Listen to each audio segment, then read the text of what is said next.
Come closer, children. Closer. Put away your bubble gum. Blow your noses. Take your seats. I'm going to tell you a story too sad to be told. The story of Mr. Bluebeard. Shh. Quiet, please.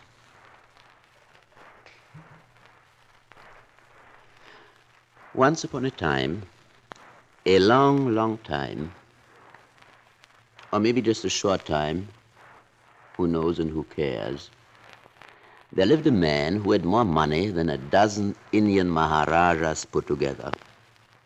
He had an enormous home, endless acres of land, thousands of servants, a different suit for every day of the year, and far more shoes than he had feet.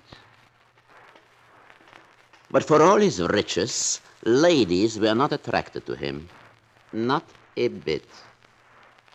Because, you see, nature, unfortunately, had given him a monstrous, hideous blue beard.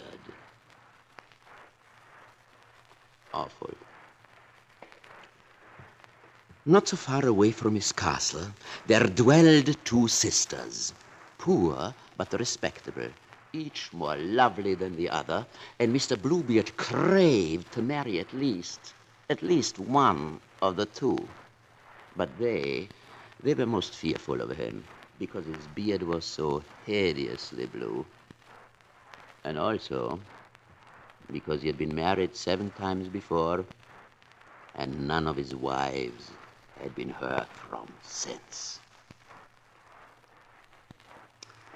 One afternoon, Bluebeard rode up in one of his many different suits and invited the two sisters and some of their friends to visit his castle. And there he led them a round of magnificent parties, filling them with exotic food and blue lemonade, showering them with gifts, and more and still more and more gifts, until the more practical of the two respectable sisters decided Mr. Bluebeard was by far the handsomest man in the land. And with a hey and a hi and a ho, ho, ho, their marriage was performed. Which goes to prove what a little perseverance and a house full of diamonds can do. Next morning, Bluebeard rose from his golden bed, put on his sable riding habit, and said to his bride,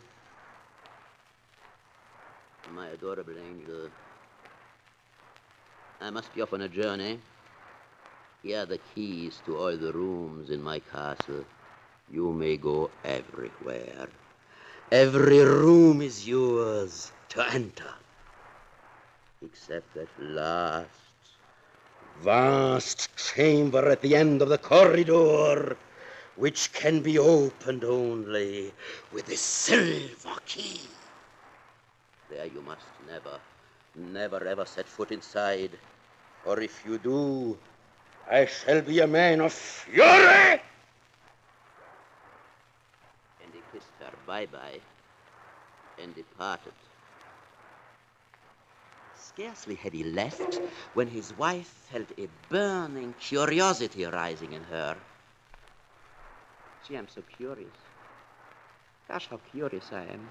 Gee, if I only knew what's in that room. Gosh, why doesn't he want me to see it? Gee, should I go in anyway? Gosh, no, I mustn't. Still, I'm his wife. One little peek won't hurt." And she rushed to the forbidden door and pushed the key into the lock. The door creaked open. Oh, no.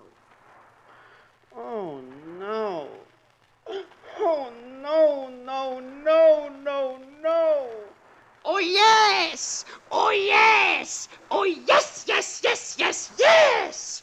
There In the middle of the room, in the very middle of the room, stood an enormous basin of blood. And what do you think was inside? The bodies of 7 human beings. Ladies. Yeah? All of them ladies.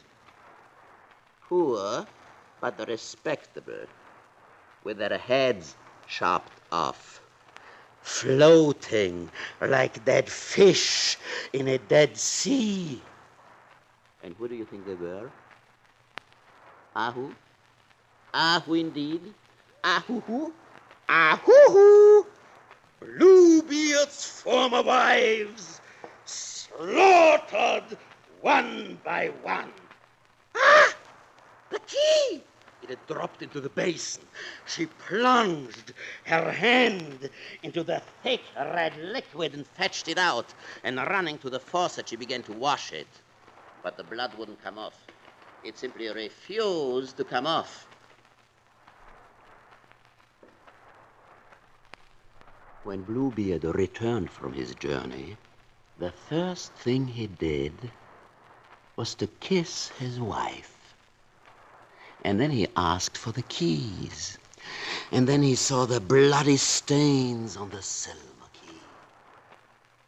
Madame, you have entered the forbidden chamber against my wish. Now you will re-enter it against your own. And he reached for his axe. He always had an axe around. And rushed to the grindstone. He always had a grindstone handy, too. Zzz, zzz, zzz, zzz, zzz, zzz. Oh, no. Pity me, my husband. Pity me. Spare me. Please do. Do. No. Help. Ah, help. He was terribly upset. Crash. The window burst open. The cow jumped over the moon, and there, short, fat, handsome, stood a knight in shining armor, and he smote Bluebeard over the head so hard that he broke into 1,000 odds and ends, each more repulsive than the other, and he warned Bluebeard, "Don't you ever come around here again, you." And that was the end of the brute. Now, what is the moral of the story? For you little girls, a man who has been married 7 times is a bad risk. And for you little boys, if you should ever grow a blue beard, shave it off. Shave it off! Good night.